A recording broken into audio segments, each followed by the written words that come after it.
What's up, guys? Welcome back to the JP Podcast. Today we have Bobby Hulme-Lippert. I said it right? You got it. So wife's last name, Bobby's last name put together. Awesome. Book right here, by the way. I'm so interested to read this. I'm going to tell you why here. Small Stories About Big Things, a collection of essays. And Bobby, chaplain, then pastor, now leadership expert, right, and coach. Did I get that right? Yeah, leadership coach, speaker. Yep, 100%. Yes. And what's awesome, we recently, like I mentioned to you, I've just been studying people when they speak, and there's the listening to what they're saying, and then there's the watching what's happening. And lately, my mind's been able to just identify how much more the best people speak through stories. And so the fact that this is like your book and you took your stories similar to like stories in the Bible that you would speak on, you said as a pastor. That's right. And now just made stories and lessons to teach leadership through stories. I think that's how we've passed on all of our history through stories. So what inspired you to write this? This was a book that began kind of mid-pandemic, and I wanted a different kind of creative outlet. I was like, I'm writing stories in some ways every week as part of my sermons and incorporating that. I'd learned that that's what helped land the most for people. As much as I tried to make really insightful, important points, the stories were what really held it for people. And so I thought I want to start writing stories just outside the sermon writing that really capture a lot of the gospel or good news values, but maybe for people that don't necessarily walk through the doors of a church. Yeah. These are just everyday stories that happen to me or right around me, so they're all my stories, and they illuminate some kind of bigger point, and they're purposely just a bridge to just a wider audience, because I think we're hungry for connection, for meaning. And stories, as simple as they sound, they really are this bridge that just hits on so many levels at once and provide that gift that we're hungering for sure. So let's go back a little bit. So you grew up in Ohio. That's right. You went to church in college in North Carolina. That's right. That's where you met your wife. Yep. And and then you went into being a chaplain? So I was in Army ROTC. You said that. Which is a program that you'll serve as an officer when you graduate. And long story short, I thought maybe I'll serve as a chaplain. I'd been a leader in the church my whole life, and so the next step was to go to seminary actually before jumping right into the chaplaincy. But okay, so you grew up in church. I did. Yeah. Okay. All right. Sometimes I meet people that grew up in church and they're like, this is the last thing I'm doing, and they go away, then they come back. But you didn't have that experience. I'm not the prodigal son. I'm the son that stayed home and needed to learn how to party. Okay. and embrace the joy of the Father's house eventually. That's cool, man. Yeah. That's cool. I think I'm more the prodigal son. Okay. And so, trying to never left, but just definitely getting closer to God at this point in my life. Yeah. I remember I went to church and the pastor said, "How can you lead your household if you don't know God's word? How are you going to lead it?" Okay. What are you basing it off of? And I was 37 years old, and I was like, I don't really know the Bible like that. I would open it up and like, what does God want to tell me today? Okay. And I was like, you can't. And this was the transformative moment in my life. It was having my son and saying, I'm going to be responsible for teaching him God's word, and how can I teach him what I don't know? Yeah. And that took me on a journey to read the Bible and get closer to God, and it's been amazing. So, what was being a chaplain like in the military, working with soldiers?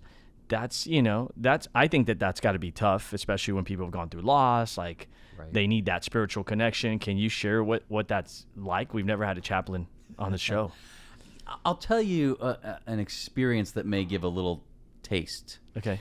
I'll say it was strange. I never deployed, even though I served during a time when we were in 2 wars and deployments were everywhere. But I did serve at Brooke Army Medical Center in San Antonio as a chaplain. And inevitably, soldiers would be coming back and in pretty rough condition and be dealing with all the things of what their life was going to be like now with this injury or these realities. And as a young chaplain, I would sit there and I had no idea what to say. Like, what do you say? How do you pray? And I started to learn if I listened long enough and just asked a question or two, that soldier would start to tell a story. And I learned that I could help them hear their own story.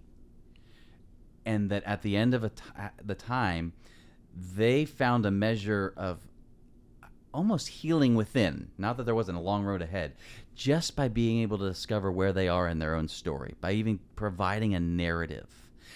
As a chaplain, that's really what I discovered was, wow, if I can help people understand where they are in their story and just give a name to it instead of it being an ambiguous, terrifying thing, something changes. And that was maybe the most profound lesson out of the whole chaplaincy, was the gift of helping people discover their story.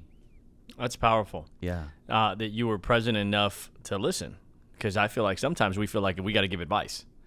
Okay, yeah. I felt that way. I was like, I need 10 good scripture verses, and I could pull one, and here's your advice for the day. Yeah. And I never used that piece of paper because I pretty quickly discovered that wasn't. I think that's also what people fight with faith, though, too, because people just like, here's a verse, and just, and God's gonna, and it's like, hey, man, like I just need you to be a person, and that is being godly, or that is being kind, or that is loving people. Yes. So, good for you being present enough. People, I think like that. Sometimes people don't know what to say. We had the gentleman from Self-Parenting, Dan Hagedorn. How do I say it? Hagedorn, yes. He was on here, and he's a teacher and wrote like a self-parenting guide, him and his wife, Vicky. Just amazing people. And we talked about trauma, and he was like, I was like, so when somebody goes through stuff like, and you don't know what to say, what do you say? And they went through this series of like things you don't say that you shouldn't say that people say. And I'm like, so what do you say then? What's the right thing to say? And he said, sometimes you just need to say, I don't know what to say, but I'm here for you. And that was, to your point, that's like what you did for these soldiers that are people like, man, I feel bad for that person, or man, I don't even know what to say. Let me just not be in that zone. And you were there to just be there for them. Yeah. Huge. Yeah. Good for you, man. And it proved, I for a while I was like, I felt strange. I felt a little bit bad that I never deployed. I didn't know what to do with that. I'm watching all my peers deploy. But I'll tell you, I ended up serving as a Presbyterian pastor in these congregations with a lot of older folks, World War II vets. And I would end up doing their services, their memorial services. And I discovered that the most healing and helpful thing was sitting with that family a week before the service and listening to the stories of that person who's just passed. And then I would, from the pulpit, be able to tell some of that story and the way the light of Christ shined through that person. And I realized, wow, one of the gifts the chaplaincy gave me was, no, I never deployed and served all the soldiers overseas, but I ended up serving a lot of the veterans by learning how important it was to tell their story in a way that again, talked about the way that the light of Christ shined through them. So that proved a real gift to learn some of that story piece. Yeah, not everybody's like that. There's this point that that people that have a gift don't think it's a gift. Yes. Because they're like, it just can't see it. It just comes easy. Like, no, I'm not that special. It's like, no, you don't understand, dude. You are special because everybody can talk, but few can listen. Yeah. So okay. So then you become a pastor? That's right. I was a Presbyterian pastor for a good while, and that was the church I grew up in. I grew up in the Presbyterian Church in Cincinnati, Ohio. I'm sorry, but I don't know what Presbyterian is. Like, I think I go to a non-denominational church. Oh. Can you break that down just so I know? There are a couple things. It is the Bible is front and center as a key. So the pulpits are usually raised in a Presbyterian sanctuary to visually make that clear, the importance of Scripture. Presbyterian refers to a type of government where there's a bunch of elders elected to govern the church. It's not like the pastor says go and we all go. Well, no, there's a bunch of elders who help discern the will of God collectively. Okay. So that's distinct from some traditions, but okay, I appreciate it's a main line. Like, we've got Methodists, we've got Baptists, we've got Presbyterians, Episcopalians. We could go into all that, but fundamentally, I was serving churches in Atlanta, Richmond, and here in Texas that have all gone through the the heyday post World War II in terms of growth and all of that, and are trying to discover a new faithful way forward when going and being a part of a church is not as natural an assumption as it was maybe a generation ago. Did you see that as a pastor, being a pastor? Because some people are like, church is in decline. Yep. And some are like, no, there's a revival taking place. Mm-hmm. Did you see that there was a decline in church? Do you see that in society today, that less people go to church? What's your experience being a pastor? I definitely saw both. As a pastor, I actually was invigorated by the fact that this was a challenge that invited a new level of creativity. Like, okay, God, what's the new thing we can try here? How can we meaningfully connect and love and serve if the old paradigm's not working? I will say one of the most, and I didn't mean for this to happen, I gave a sermon on Jesus, and when he talks about you can't put new wine into an old wineskin. You can't put something new and good into kind of an old container. It blows up. And I started talking about, I think the Spirit of God is at work in our culture and our society in some significant and big ways that are not ways that look like the traditional church, the old wineskin. And I gave this sermon, it's been 2-3 years at this point, and the congregation comes up to me afterwards and they go, "Whew, boy, you were really feeling it today, Pastor." And I was like, I was? And they were like, yeah. And I was like, I guess, yeah. I guess I really do feel this thing that I see the Spirit of God alive in all these different pockets that we don't necessarily call church all the time, but there is a kind of grassroots revival that's going on in all these little pockets that, again, are not necessarily the old school building that you associate with it. Yeah. I think because of, technology today, you can get your fix or your so much. And that while people are busier than ever, they're also more empty. And I've seen that for myself. Where just people are busy, and so to have good relationships, right? It's less and less and less as technology advances. I think people become more independent of one another. I'm curious, what helps you not or be less busy or more present? I think that is one of the crux of one of the more challenging issues of our time. I think what you just said, not be less busy but more present, is very powerful the way that you said it. So thank you for catching that. Because sometimes we'll say that and they're like, yeah, and then my guys are like, that's why I got to slow down. But you're running a business is like, oh, you can't slow down, or you're running a church, like you can't slow down, but you got to be more present. I would say that it's helped. It's gotten better as I've gotten older. Yeah. It's definitely, when I started, I was really young, trying to build a business, make some money, take care of my family, and do all these things. As I've gotten older, you realize, like, what are the things that really matter the most? And I want to say it would probably happen the most when I lost everything. There was a time in my life where I lost everything, lost over $1 million, like business wasn't doing good. And I tell this whole story. I'm at my friend's house. There's a house we're building. It's not done. So I'm at this house. Things are going wrong. This business partner mismanaged $1 million. There's a Ferrari outside, but like just stress and chaos every single day to finish all these projects, make this right. And I'm running that night, and I can't see this tree that just got trimmed. And for some reason, the branch was like a spear. And so it hits me in the head. I'm like, like I freak out, and I'm like, man, I'm sweating a lot, and it ends up being like blood. Yeah. And I'm like, oh my God, I'm bleeding. I go into the house, and this dude's dog, good buddy of mine, threw up. I'm stepping in throw up, and it was like this moment of like everything was wrong. I'm bleeding. I'm in throw up. I owe all kinds of money. I've lost my savings, and chaos is happening. And I'm just like, I'm gonna cry and I'm gonna laugh, and I did a little bit of both.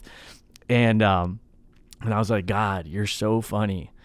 You're so funny, because I identified with who I am, with my money, my success, my edification, my business, my assets, my peace, my financial peace. And I had none of that. And I was like, the question was, who are you when you have nothing? And that's who you are. That's really who you are. And at that moment, those people that were like, they were supporting me, I started having like some really good friends. I've had good friends and great mentors But I had some really good friends that I'm like, man, I went through such pain that I realized empathy. I was like, man, because I'm going through this, I feel other people's pain more. And I think I started to become more aware of being empathetic. Not that I wasn't, but just being busy, and I think that a lot of us care, but we're just busy. So I think experiencing pain and going through life, you start to realize how much you need another person. Yeah. And then I think the second phase of that is wisdom. I'm 38, 2 kiddos, another one on the way. And I'm looking for men in my life that I'm like, okay, what don't I know? What are the mistakes? What advice would you give me? What perspective? Hey, I'm doing this. What are your thoughts? And before I was afraid because of getting that feedback because maybe I could be wrong. Yeah. And now it's more so, hey, if I'm wrong, that's okay. I'm okay being wrong. And if I don't get the feedback, I won't know that I'm wrong. And then that's going to lead to a bigger mistake. So I think more relationships with people, more processing. And then the last thing, I was just at a meeting with a friend of mine named Andy Elliott, and he was like, the reason that I beat most people is I am where I am. And he's like, I'm just present. And I experienced that. Like when you're having a conversation, like you are the most important person in the world. Yeah. And like when you feel that, when you feel what it feels to be that for someone else, and then you're aware of, okay, this is what presence feels like, then you want to make other people feel that way. So for me, it's various different things. How about you, by the way? How do you deal with being more present? A couple thoughts. One, I just love that your story at its most empty is also so full. I find that tears and laughter are often expressions of our soul. And I just love that this came right to the fore at this profoundly low point, which sounds just like God. Which, anyway, it's a beautiful story. Thanks for sharing that. Thank you. I actually find the paradox of slowing down and being present has an expansive effect on time. When I like to do my coaching on hiking. Can you say that one more time? When we slow down and get present, it actually has an expansive effect on time. In other words, when I've been present with a person, or I've had a space of prayer, or I practice yoga or different things, and I say, I don't have time for this, I don't have time, but I do it. And I come out of it. I still have the same 24 things to do that day. And yet my feeling about them is like, we're good. We're great. and that's what I find what I was getting at is when I do my coaching on hiking trails, which I love to do for folks who are local. A lot of times I can tell people arrive and they're like, I don't know if I really had time to do the meeting today. I can tell their energy. And then we get going on the trails and it's like, finally they got outside the thing they've been inside all day. And the scales are melting away. They're slowing down. They're making connections because I think almost the nature and creation is so connected and it's almost unconsciously feeding connections to us. It's awesome. And then you enjoy the space of presence for an hour or so and you're just like, oh, everything now feels so much more expansive.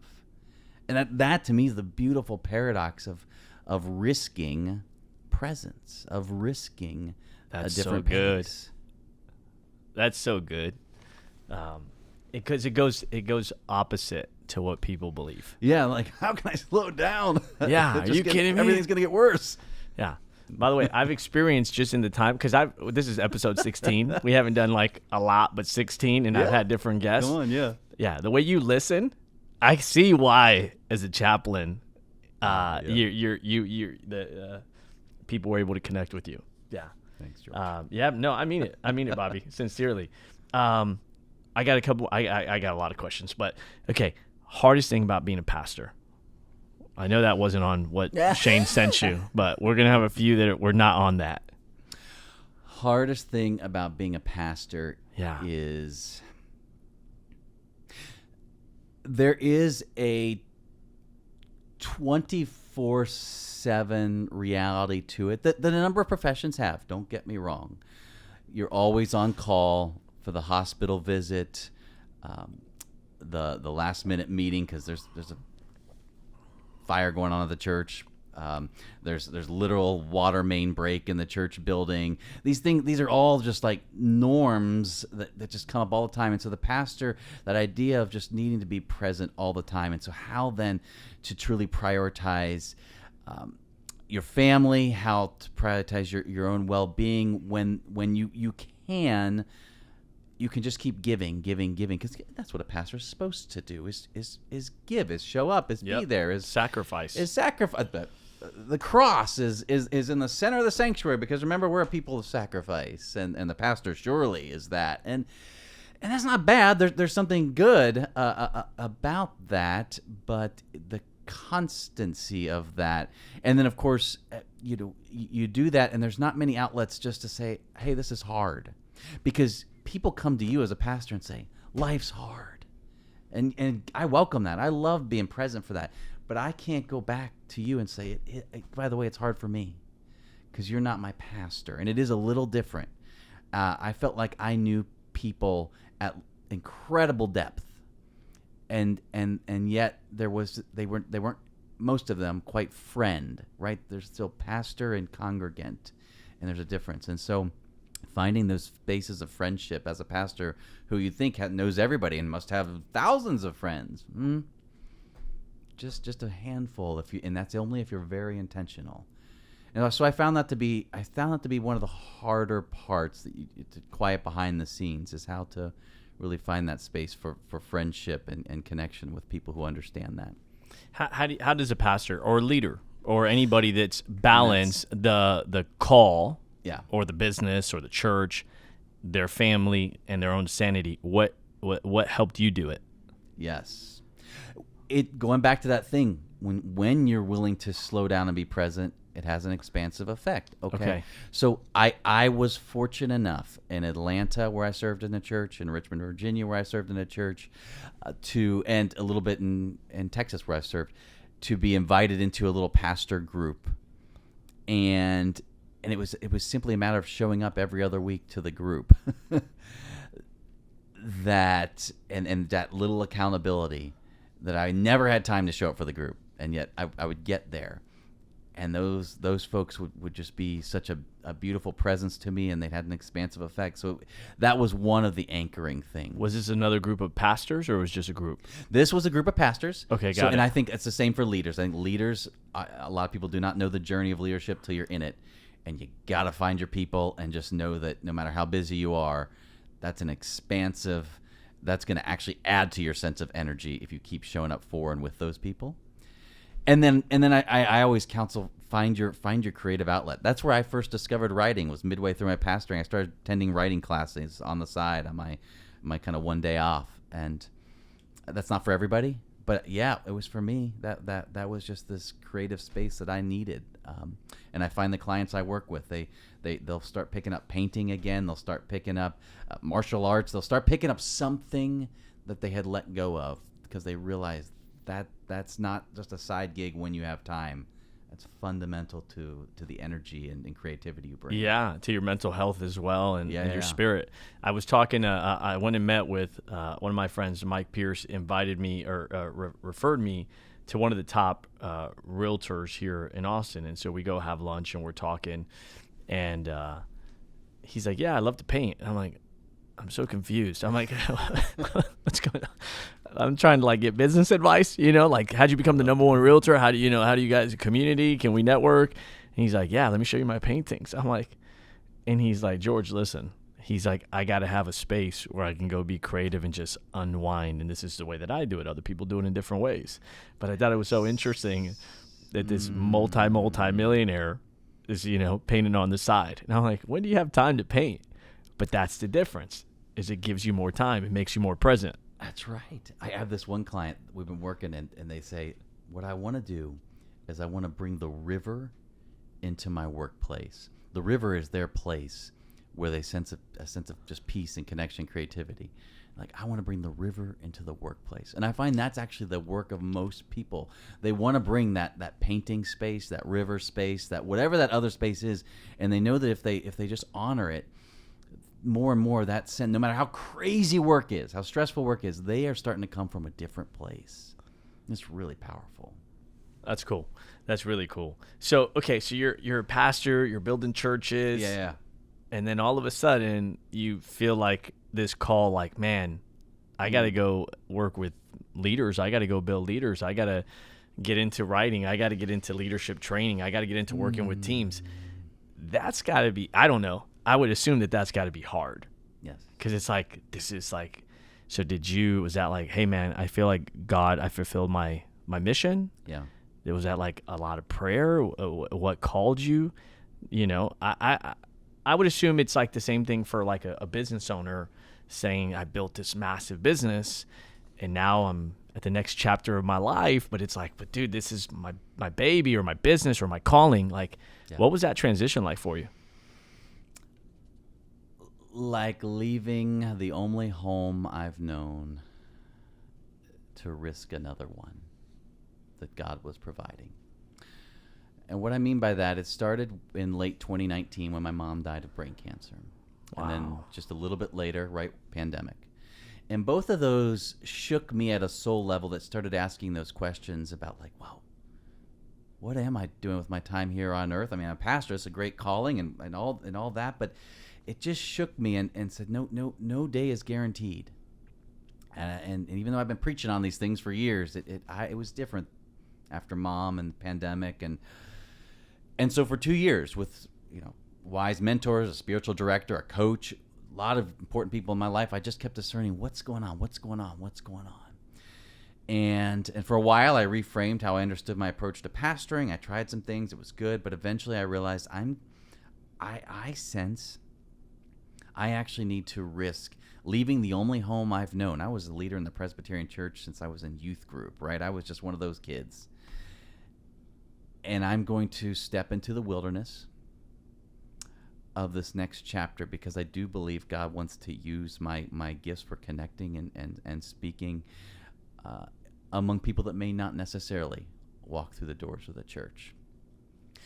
And which sounds bold and amazing, and okay, we step into letting go. And of course, I had some space to do that because my wife works full time, and so okay, good. We're not just dropping everything and suddenly wondering how we have some kind of income. But it's been a wild ride. I'd be happy to speak to it, but honestly, the image that comes to mind is it was a year ago. Our then 3-year-old was jumping in a muddy puddle in Cincinnati, Ohio. We were visiting family. It's an icy, muddy puddle. He's jumping up and down in his white tennis shoes, and he gets stuck in the mud. And so we have to pull him out, and he's like, and he's cold and muddy and messy. And I'm like, this feels like what it's like to step into the entrepreneurial journey. It feels like you're on a trail, and you're going to the great adventure, and you're going to do a new thing, and you are. It's exciting. But also, like, you just step in muddy puddles where you're like, how do we get stuck here? And how are we going to keep moving forward? But as a person of faith, we know the mud's where the mud's the soil. The mud's where the plants, the seeds getting planted. But so all to say, it's been a journey. It's an adventure. It's not an easy one, but it's the right one. Interesting. So I'll share a funny story, and then I'm gonna ask. Like, I think it's a tough question in my opinion. We're in Paris, and my family's inside the house. I'm outside because I'm going to. My sister booked this. I love my sister Jen. She booked this Airbnb. Great deal.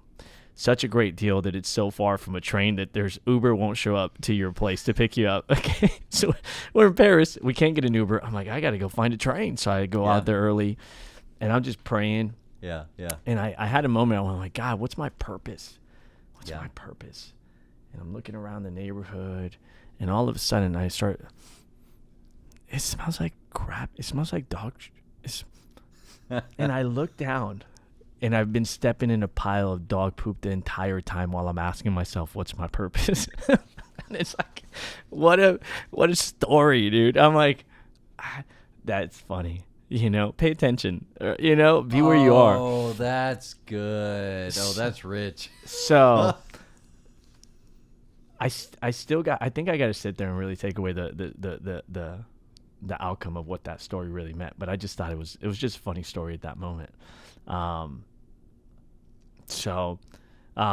Okay. So this is tough for me. you have this pastor calling, you want to go into like leadership coaching. When you put these on a scale, like to some people, they'd be like, no, pastoring is more important than that. This is a greater purpose. You're making it's more significant. You're changing more people's lives. Like, how do you battle that from where it's like, well, I'm not quitting on this mission. Yeah. But other people will maybe look like you're quitting or you're stepping down. Like, did you deal with that? Did you deal with any kind of like fear? I'm sure you dealt with fear. Did you deal with like guilt? Did you deal with shame? Did you deal with, am I making the right decision? Like, what was that like for you? And you may have already answered it. No, mainly, I'll say two things. Mainly fear of what other people would think. I have a people-pleasing tendency. I want people to like me, and I had to face the fear of what other people would say. What do you mean you're leaving the known for such a significant unknown? And hey, you showed up to this congregation and said you were going to serve, and you've served some, but they probably expected to serve a little longer. And all the different things, and what are people going to say? What are people going to say? What are people going to think? But the thing about pastoring in some traditions is the longer you go, the more you take on the administrative responsibilities of literally the building, the budget, the programming. And it can be difficult to get back to the people. This, as a coach, in some ways, I've experienced that I'm doing some of my most profound ministry ever. Wow. Because I'm going back to the Jesus model, 1 with 3, 1 with 12. And again, this paradox that there's a great expansiveness that happens 1-on-1, 1 with 2, 1 with 3, that you think, no, you want 1 with 1,000. And sure, I speak to groups, I love that. But there's a multiplication that happens when there's a depth. And that's what I love about coaching. I think that's also a paradox because we think the more people that we're talking to, the more impact that we're making. Right. Because naturally there's more people hearing the message, so you hope that that's the case. But to have sometimes a smaller group, how you can make a big impact with a smaller group. And that's what I'm enjoying. Was there any part of that you had to, like, man, am I quitting or and maybe I'm not even going to ask this question right. Am I quitting or am I really answering to this other passion of mine? But am I quitting to answer this passion? Like, did that question make sense at all? Yeah, there was some sense of guilt. Like, am I living up to this expectation that others had for how long I would serve and how I would serve in this pastoring of this particular church? But fortunately, honestly, the call, the draw to risk something different just continued to outweigh it. And that was telling for me to discover that there was a real energy that I could not deny that just kept growing bigger than all the fears and guilts and second guessing I could do. Got it. Yeah. So how was it transition? Was it I love you guys. This is coming. I'm going to give you X amount of time, and then this is my day? Or was it, hey, you know what? Let me start doing some of this on the side, kind of building it up, and then, this is here, and it goes like this. Yes. What was your transition? For a while, I thought I would just reframe how I was as a pastor. And so I started speaking more in the community. I wanted to speak more in the community and be out and about a little more. So I'd already started doing that on the side, just around the Austin, Georgetown, Texas area. How did you start speaking in the community? You volunteered, you told people this is what I do, people started reaching out to you. What was that first speaking event? Like how? I just started mentioning if I was involved in the local chamber of commerce. Okay. That, hey, if you ever need a speaker, I speak on leadership. Oh, okay. I've done tons of Sunday school classes and all the rest on it, and I knew how to translate that. No, this was not going to be a church message, just leadership. Certainly principles, if you're from a church, you'd recognize servant leadership kind of things. Correct. And the chamber one day called. They said, oh my gosh, our speaker just canceled. We are trying to find someone within 24 hours. Can you do it? And I said, yes.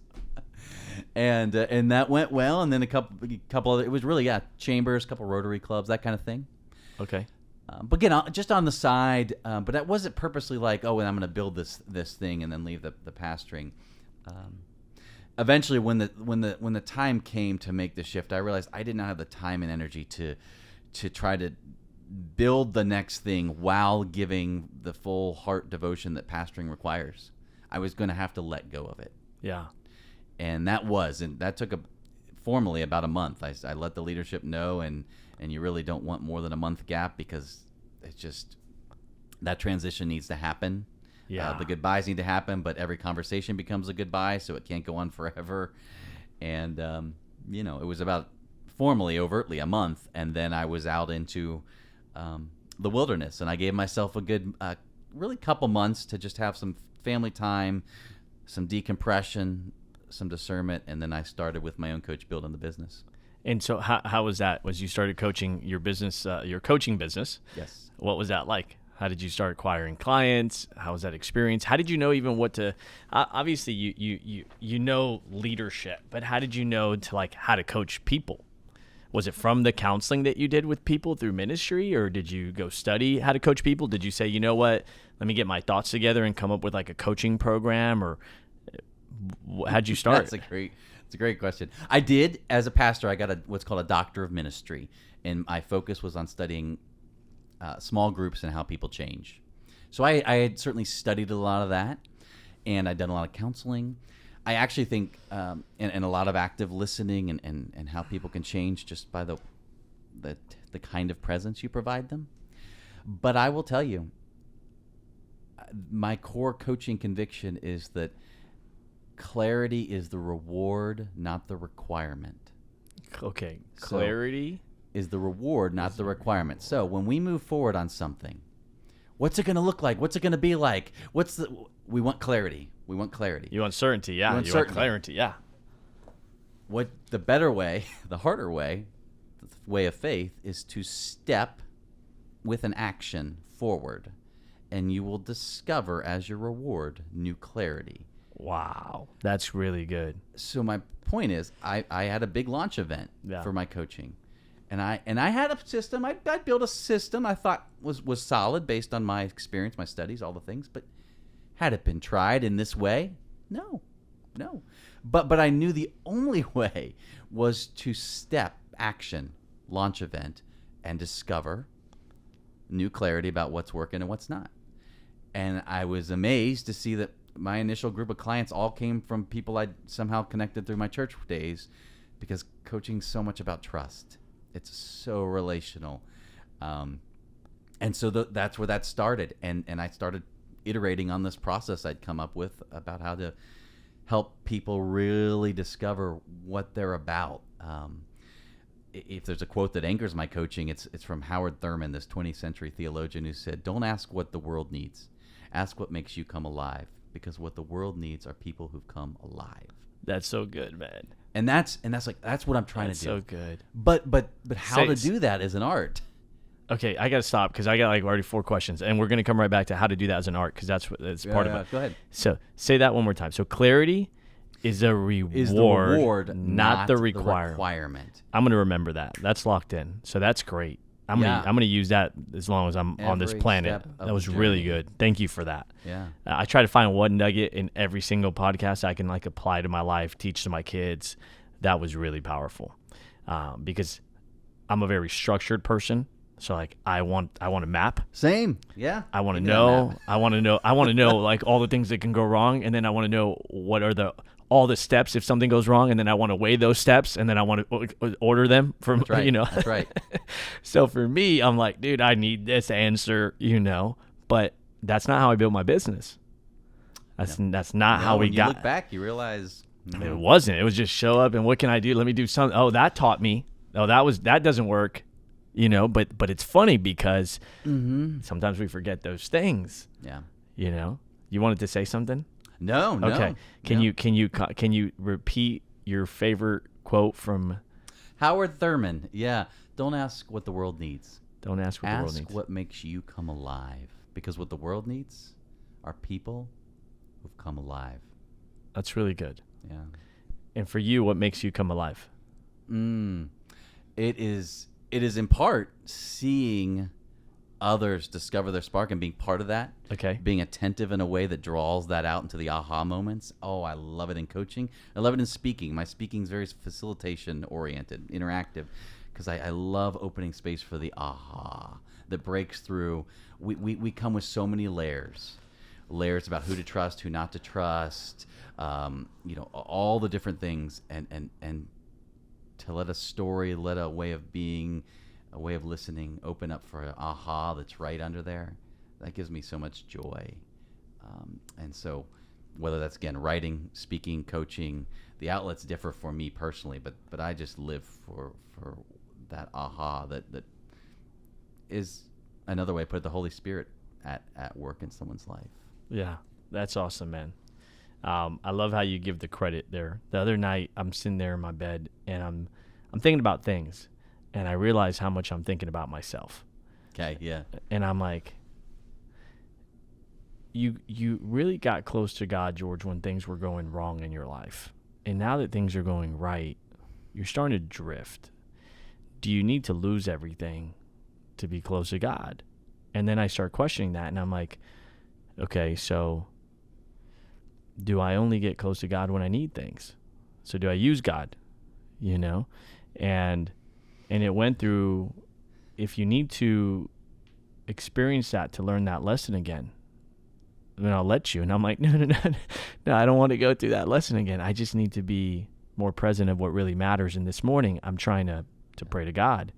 And my brain keeps going back to like my to-do list, and my brain keeps going back to me, and my brain keeps going back to all these things.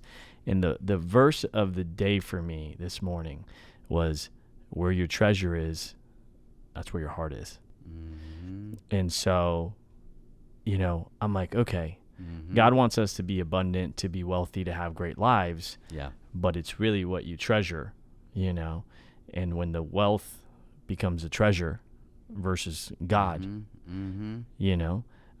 That's where that, the love of money and the root of all evil and all that stuff. Mm-hmm. So like what you just said, like when I can help that person have that aha moment, but that's really Christ. Yeah. You don't take the credit for it, but you let him use you to help you, and then you just gave him the credit. Yeah. And I think that's really powerful. That's grace. The aha moments are grace of God. I'll add, you said I was closest to God when I was at the low part, and I thought to your other story, I was like, so you're saying that you had your deepest clarity of purpose was when you were in the poop. Yeah. Yeah. Some reason when I step in pee or I step in poop or I keep stepping in a animal. Amazing. So, okay, we gotta, go ahead. We gotta, for time's sake, because I know you have a coaching meeting, and I told you I would be respectful of the time. At this point, your work with individuals, I just caught it because you had said it, but I didn't really catch it. So you coach people. I'm sure you do meetings like this, but you also coach people outdoors. Yes, yeah. If they're local, that's the way to go. Sure, I do Zoom meetings as well, but yeah. Because I've never heard of a coach that's like, hey, let's go for a hike. Yes, yeah, that's unique. It's fun too. No, it's because you're outdoors, the health, the air, the workout, and it's like everything. You're knocking out the physical with the emotional and the spiritual. Yep. Holistic. You're totally right. That's cool. I'm gonna have to call you for a hike. Yeah, that's right. Yeah, I'm game. Let's and we've been in California. We had some really good hikes, and I haven't found a lot of good hikes here in Austin yet. So maybe you can. Help us. Spots, yeah. Yes. So now, at this point, somebody wants to get a hold of you. Somebody's like, man, you know what? I really connected. I really need some help. Is there a specialty that you specialize in coaching and mentoring people? Like, is it general success coaching? Is it general life coaching? Is it business coaching? Mm-hmm. What would you say you specialize in? Leadership coaching. Okay. With the understanding that the best leaders are the best humans, quite frankly, and so you said the best leaders are the best humans. Are the ones that really work on their whole self. So it's not tips, tricks, and techniques for leadership hacks. It's about who you are as a person. The people I work with mostly are mid-career. They've known a level of success, and they do recognize that their next level is not about a better conference, a better tip, a better trick. It's going to be going deeper with who they are and what they're really about.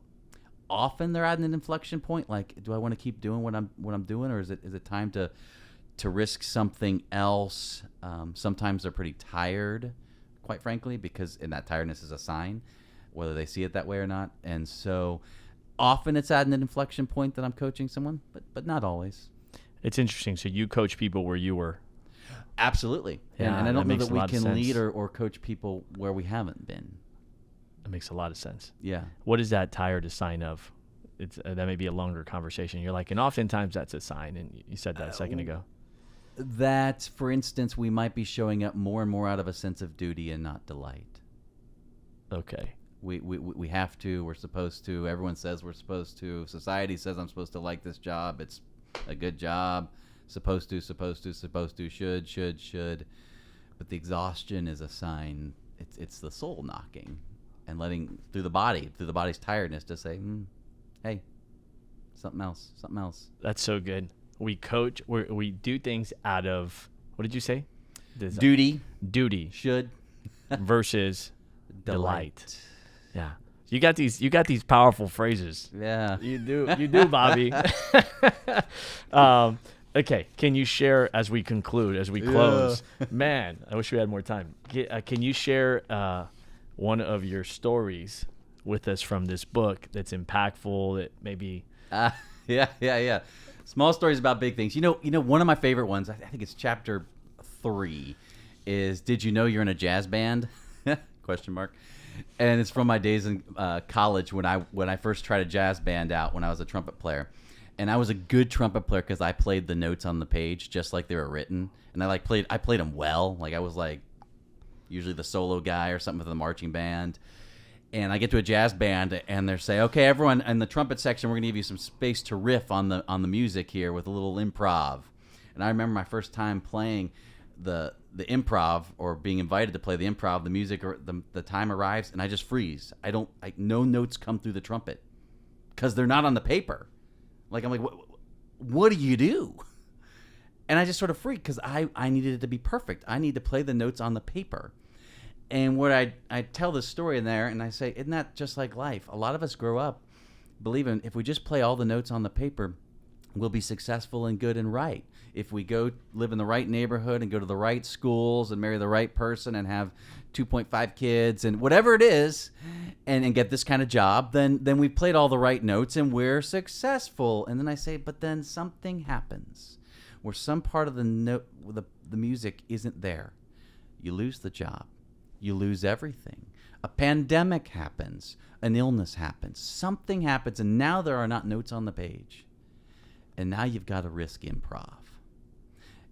And I talk in that story what it's like to risk through the fear, not around the fear, but through the fear, improv. Because it turns out when you do that, when you receive the invitation to improv, that's your best music coming forward. And what's the other cool thing about when you start improving on life and you realize that's the thing, you learn there are other people out there already doing it too, and you're part of a band of people who've learned it's not about playing the right notes, just like we're all should and supposed to. This is success. Oh, there are people out there that are living from a different place, that are riffing on the improv. I would say as a pastor, people who are letting the Holy Spirit kind of draw them forward. But yeah, that's one of my favorite stories. What a great story, man. So, what a great story. I relate to that. I think everybody does to some degree. And there's this great quote that says, or this great phrase that says, you will never be a better copy of somebody else, but you'll never be a better original than yourself. Like, yes. That concept. So there, that's it. But that's a great story. I like playing the notes, but you feel most alive when you're like writing the notes, or when you're recreating, when you're being creative. Bobby, thanks for being on. We'll put your contact information in the podcast and all your sites or contact info. Really appreciate you sharing. Looking forward to the book. Looking forward to teaching out of some of these stories to our guys, and then maybe we'll do like a part 2 when we're hiking. I love it. Yeah, George, this was a blast. Thanks for being on, bro. Thank you. Yes, appreciate you, man. So, guys, I hope you got some value. Maybe you're in a season of transition for yourself. Maybe you can relate to some of these topics. If it spoke to your soul, then then maybe that's God talking to you for you to go a little bit deeper. We'll see you on the next one. Take care, everybody. Bye-bye.